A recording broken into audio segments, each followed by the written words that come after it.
So I'm going to do one last thing before we start to look at some slides. And that is, the last question was to, let me see, expressing, so one way of looking at the greenhouse effect, the natural greenhouse effect here, is the difference between the temperature of the surface of the Earth, 288 Kelvin, compared to the temperature of the atmosphere layer here. That's one way of looking at it.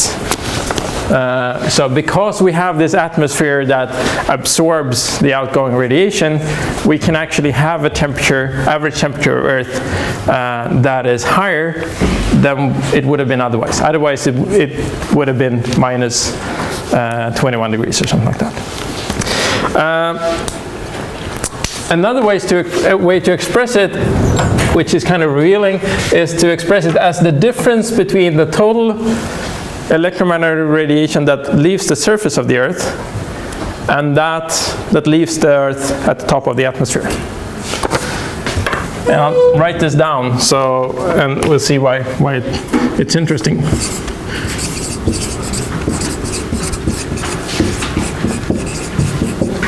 So we say that the greenhouse effect is what leaves the radiation that leaves the surface, which is sigma times T Earth power to 4.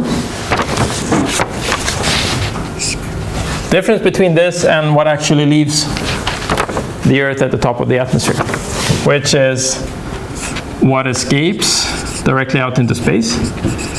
1 minus epsilon atmosphere times sigma times T Earth power to 4.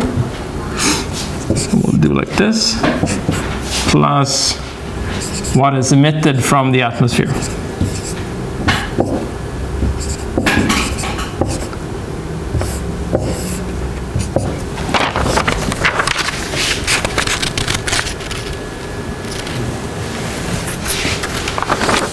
You okay with this? So the difference, the greenhouse effect is, let's take my word for it for now, is the difference between the radiation that leaves the surface and that leaves the Earth at the top of the atmosphere. And we can rewrite this as epsilon atmosphere times the sigma, the constant, times T Earth power to 4 minus T atmosphere power to 4.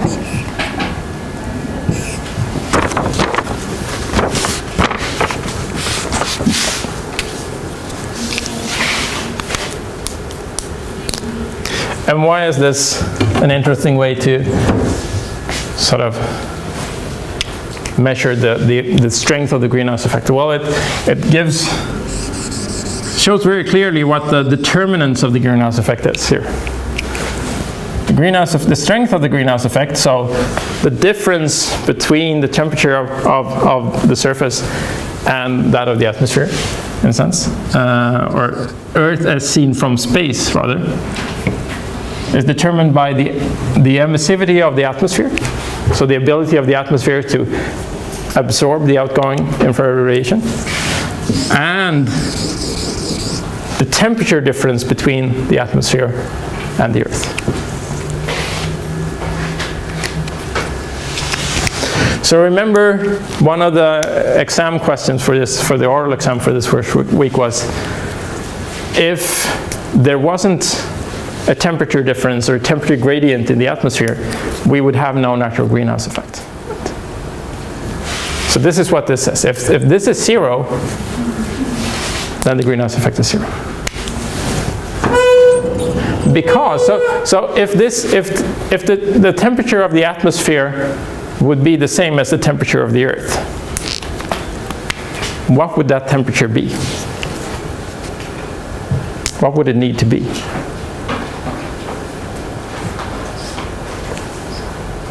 Minus 15. Say again? Minus 15 or whatever. Yeah, whatever. Minus 20, right? Because if the temperature of the Earth and the atmosphere would be higher than that, it would radiate more energy than we receive from the sun.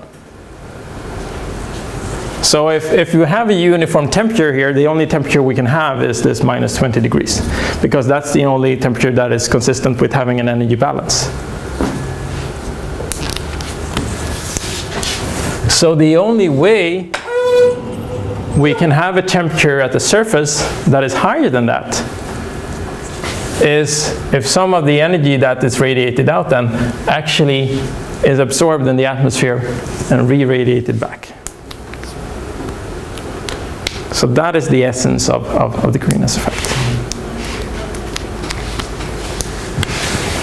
So by capturing some of this outgoing radiation, infrared radiation, from the Earth's surface, and the atmosphere doing that, and allowing that, re-radiating that back to the surface, the atmosphere allows the temperature here to be higher than this minus 20 degrees.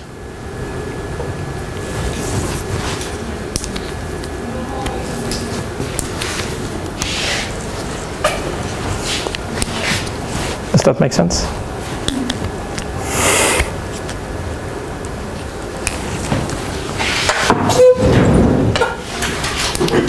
So of course, if this would be 0, so all of the radiation just goes out into space directly, then we have this bare rock model that we did yesterday, then we know that the temperature of the surface must be minus 20 degrees. If we have an atmospheric layer but the temperature is the same, then the temperature must also be minus 20 degrees. There's no greenhouse effect.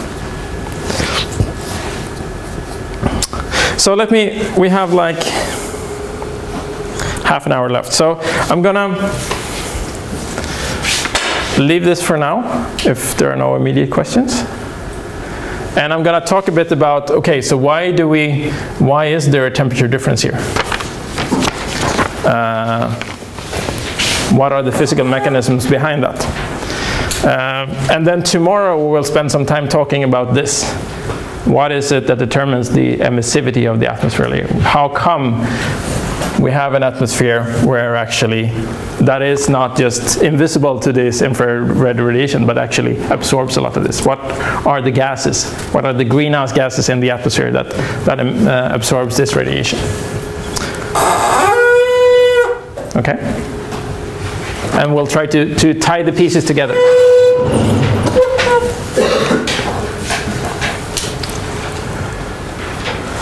So here is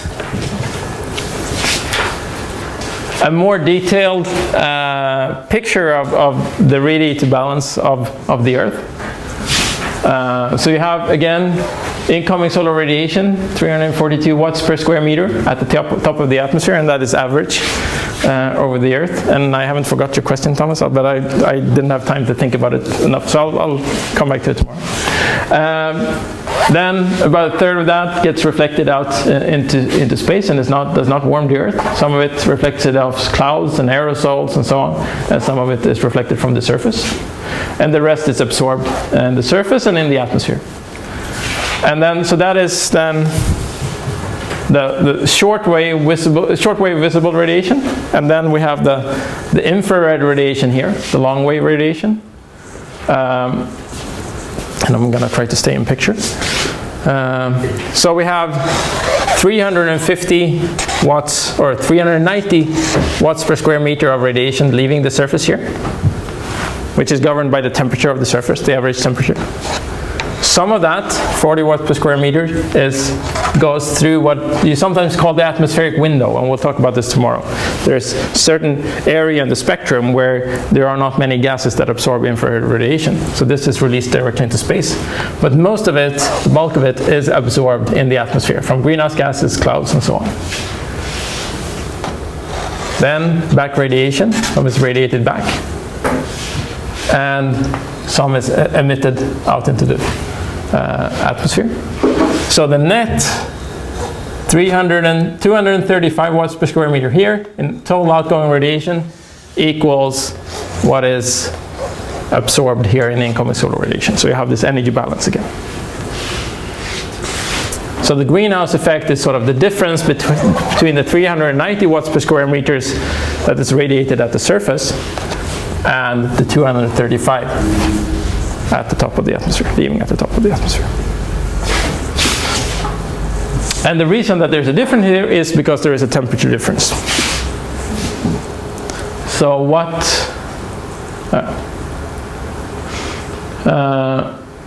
what drives this temperature difference? So this is how temperature decreases with, or changes with height in the atmosphere. So, as I talked about at the first lecture, for those of you who have flown an airplane, which is, flying around 10,000 meters, 10 kilometers, you will have it, you see that sometimes you see a measure of the outside temperature, which can be minus 30, minus 40 degrees or something. So temperature decreases quite fast with height up to the top of, so this lowest part of the atmosphere is called the troposphere. And then you have an area that's called the tropopause. It's the difference, or the boundary layer between the troposphere and the stratosphere, which is the next layer. And in the stratosphere, the temperature actually goes up again. And then it goes down quickly in the mesosphere, and then it goes up again. So what's important for climate is primarily troposphere, but also some of the things happening in the stratosphere. The rest we don't really care about. So we'll start talking about the troposphere. So why do temperature decrease with height in the troposphere? Well, what happens is the pressure decreases with height. Everybody okay with that? So as you move up in the atmosphere, there is less air on top of you, and therefore the pressure from that air is lower. So just as if you dive down in the pool, the deeper down you dive, the more water you have above you and the pressure goes up. You feel that in your ears. Right? So as we move up, pressure decreases with height. So if you think about sort of a bubble of air or something that moves up in the atmosphere. So what happens with it as the pressure goes down, it expands. And then it cools. So you can think about, remember this picture from what, so what is temperature? Temperature is measured by primarily in the gas, the kinetic energy of the molecules moving around. And what you can think about what is happening as this air bubble moves up in the atmosphere is that it presses, if you would have a balloon, it would sort of, because of the decrease in the pressure, it would push out the surface of the balloon. And as it does that, it transfers some of its kinetic energy to the area around it. So it pushes out the boundaries of this balloon. And as it then transfers that kinetic energy to the air around it, it moves slower. So the temperature goes down. Does that make sense? So you get what you call an adiabatic temperature decrease. So if it would only be that process going on, then temperature would decrease like this. But there's also another thing happening, and that is as the air cools, water vapor condenses and releases heat. So the thing is, as temperature goes down, some of the water goes from being a gas to condense to being like small water drops. And as that happens, as you change the phase of water, it goes from being a gas to being water, liquid, it releases heat. So that counteracts the effect of the cooling as it expands. So the net effect is what you call this moist adiabat. So the net effect of the cooling from expanding the air, but releasing the heat when the water vapor condenses. You can think of, does this, I don't know, if this doesn't feel natural to understand, why does it heat when it goes from being gas to being liquid? Think about the other process. Think about when you've been taking a shower or been in a pool or something, and you go up and the water dries. So what happens then is the opposite, and you feel the cooling on your skin, right? As the water goes from being a liquid to drying to becoming a gas or water vapor. So this is just the opposite thing.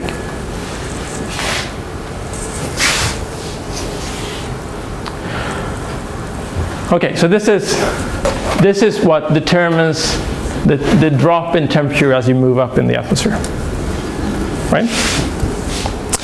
The thing is, so one thing is this is not something that we included in our model here, right? But still, in our model, we also got the difference in the temperature between the atmosphere and the surface,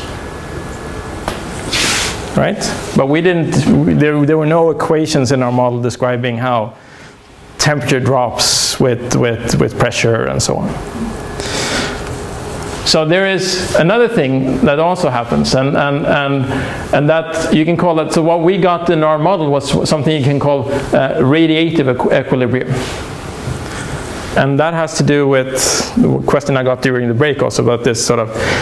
It might seem counterintuitive that you have this atmospheric layer, and actually it emits the same amount of radiation out to space as it does down. It would seem that the temperature would be higher in the bottom, and therefore it would radiate more down than up. And in reality, of course, as the temperature goes down, if you would add another layer between the layer we had now, you would have sort of a gradual reduction in the temperature. So more radiation would go down in the first layer than in the second one, and so on. So you would get the balance there as well, just because of this. So the surface of the Earth radiates only up, but the next layer sort of partitions that energy it receives. Half of it goes down and half of it goes up, right? So the next layer on top of that only receives half amount of that radiation, and then half of that goes down and half of that goes up. So the next layer would receive half as much again, and so on and so on, and therefore the temperature would drop as you go up. So that's another reason for why you would see a drop in, and that's the reason why we see a change in temperature in our simple model. But that, you can say that temperature change is not stable. If it would only be this sort of radiative equilibrium that would determine the change in temperature in the atmosphere, the temperature would decrease much faster. So this graph shows temperature change with height, or with altitude here. So this graph here shows what would happen if you didn't account for the effect of pressure changing as you move up, and the effect of this water vapor. So this is not stable. If you would have this change in temperature, what would start to happen would be that this air would start to move up and transfer energy to the air above. So it gets warmer and so on. So you get, again, so what you get is this. What is stable is this moist adiabatic, where temperature decreases by 6.5 degrees per Celsius per kilometers. So although in the simple model we got this temperature change, in reality that is not what drives the temperature difference in the atmosphere. So in that sense, in our simple model, we are overestimating this part of the greenhouse effect, because the difference here between our atmosphere layer and the surface layer is bigger than it would be in reality.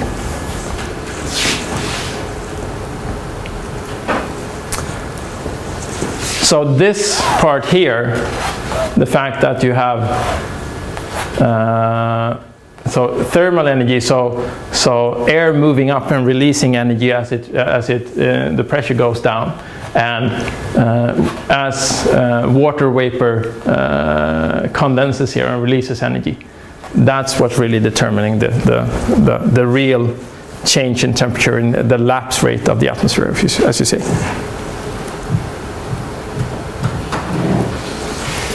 Okay.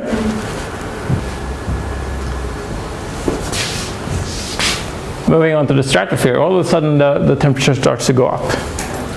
Why do you think that is?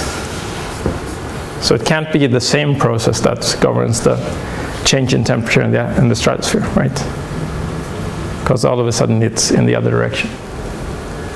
Any ideas what might happen in the stratosphere? Thomas knows. No, but you said I did. I was thinking of this ozone formation, maybe Yeah. that releases energy. So how is ozone formed? Well, it's the ultraviolet light catalyzes O2 to O3. Yeah. And I suppose that happens most at the top of the ozone. Yeah. So we'll go into the details. Again, very good student. Yeah, no, I didn't know. I didn't know I knew this. That's good. Well, you've taken the course 2 times before, so So something stuck. That's good. Yes. So one thing that happens here in the stratosphere. So this is, I mean, so there's ozone. We'll come back to this. There's ozone in the troposphere as well, and there it acts as a greenhouse gas. But here you have what you usually talk about, the ozone layer, and what the ozone layer does. The ozone here is it absorbs the incoming high energy ultraviolet radiation, and as it does that, it heats the air. So as the air in the stratosphere absorbs the high energy radiation, it warms as well. So the very high energy radiation is absorbed up here, actually by oxygen, and we'll look at this a bit more tomorrow. So, and then of course, the further down you go, the more of the high energy radiation has been absorbed. So when we get down here, then it's the visible light that is left, and that is not absorbed by the gases in the atmosphere, right? That passes through. So that's why we have these other effects down here. So that's the reason. Okay, take a minute or two and think for yourself or discuss with the neighbors. So what we just gone through about what governs the temperature of the atmosphere, and see if there are stumble blocks or questions that come up. So, what questions came up in your discussions? Yeah?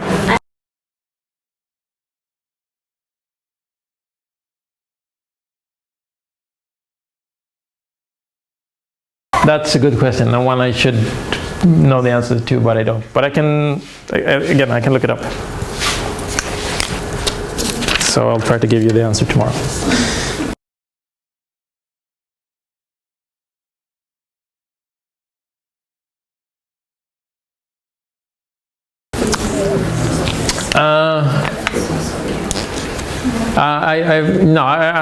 I don't know. I'll look it up. As I said, as an excuse for not knowing it, what's really relevant for understanding the climate of the Earth, it's primarily what happens in the troposphere, but the stratosphere also plays some role, especially when it comes to sort of actually determining how much radiation reaches the Earth. But what's happening on top of that, above the stratosphere, has only a very minor effect on the climate. So, but I'll look it up.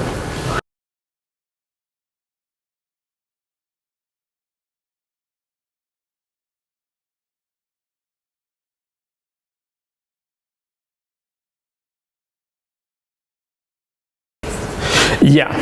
Yeah, exactly. Yeah.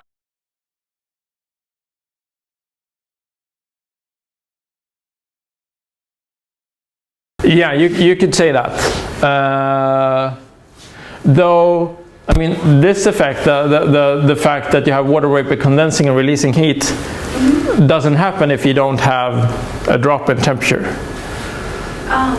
So the reason that this happens is, of course, because temperature goes down. So good point. So why does water vapor condense? Well, the air's ability to hold water vapor decreases with the temperature. So if it's hotter, you can have more water as vapor in the air than if it's cool. That's good. I didn't really explain that. So that's the reason why this happens. Yeah. And this is one thing you will return to in Daniel's lecture on Thursday, I think it is, on Thursday or Friday, on feedback effects. So we'll see tomorrow that water vapor is an important greenhouse gas. And as the temperature goes up, then the atmosphere's ability to hold water vapor also increases. which counteracts the warming effect. So that's good question. So the reason that you have water vapor condensing is that because of the temperature going down. As temperature goes down, then the water condenses, you release heat. So yeah.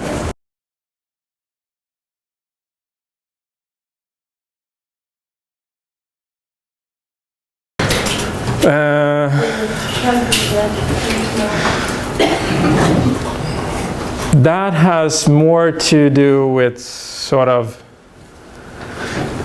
yeah. So of course, I mean, more rain. You have more rainfall in certain areas, but you also have very arid areas, right? So you have this circulation sort of patterns where you have some areas where warm air rises, bringing with it water vapor, so from transpiration, and then that it cools and it rains down someplace else. So you have these. Therefore, you have like these desert areas, and you have like the rainforest tropical areas. So it's, of course, it's related to that, but it's not as simple as only this. Yeah. A good question. Yeah.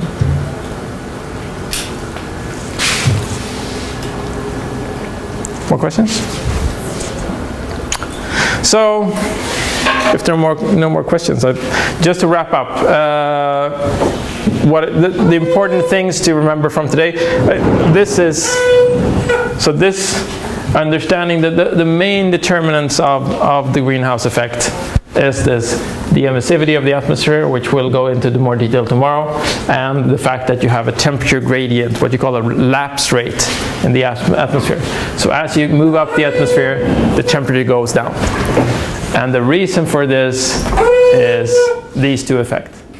As air rises and expands, it cools down, but you also have this water vapor release. So you have this lapse rate of 6.5 degrees Celsius per kilometer you move up in the atmosphere, roughly. And thanks to that, we have a greenhouse effect. Okay. So for tomorrow,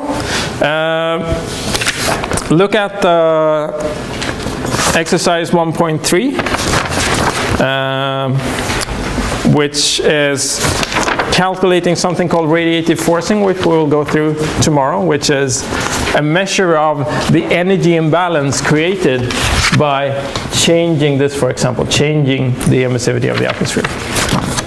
And then another concept which we'll touch upon, which is climate sensitivity, and Daniel will talk much more about this, which is if you, for example, double the carbon dioxide concentration in the atmosphere, how much does temperature then go up?